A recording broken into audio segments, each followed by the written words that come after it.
Now, previously we have said that classically light can be considered as electromagnetic waves, and if we want to understand these electromagnetic waves, we have to understand what laws these electric and magnetic fields obey.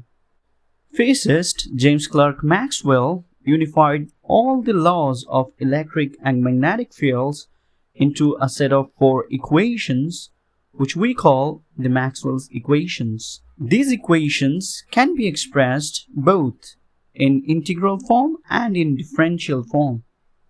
Now, to understand the integral form of Maxwell's equations, we have to understand the concept of line integral and surface integral.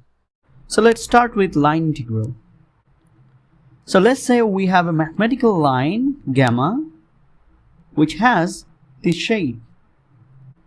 The electric field vector E has different magnitudes and directions at different points on this mathematical line gamma. If this is the case, we can define the line integral of this vector field with respect to this mathematical line gamma like this. Here, ET is the tangential component of the electric field along this line dl. So this is the electric field tangential to the line integrated with respect to L over this whole line gamma. Actually, we can rewrite this to be a dot product between E vector and dl vector. So this is an example of what line integrals are. Okay, so now let's see what surface integrals are. Let's say we have a mathematical surface S like this.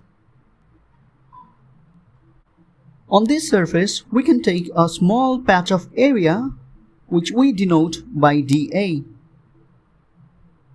Then we can define vector dA which points perpendicularly to this small area and has the magnitude equal to this area dA.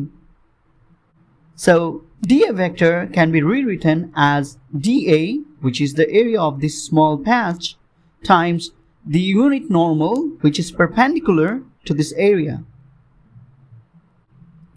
Now let's say the electric field through this small patch is pointing in this direction. Then we can define this quantity to be the surface integral of the electric field here, where En is the component of the electric field which is parallel to the unit normal, which you can see here. So if we integrate this En with respect to area over this whole surface, then it is the surface integral here. Now we can rewrite this En, which is the component of electric field parallel to the unit normal, to be equal to the dot product between the electric field and the unit normal. And rewriting this as vector dA gives us this definition of the surface integral.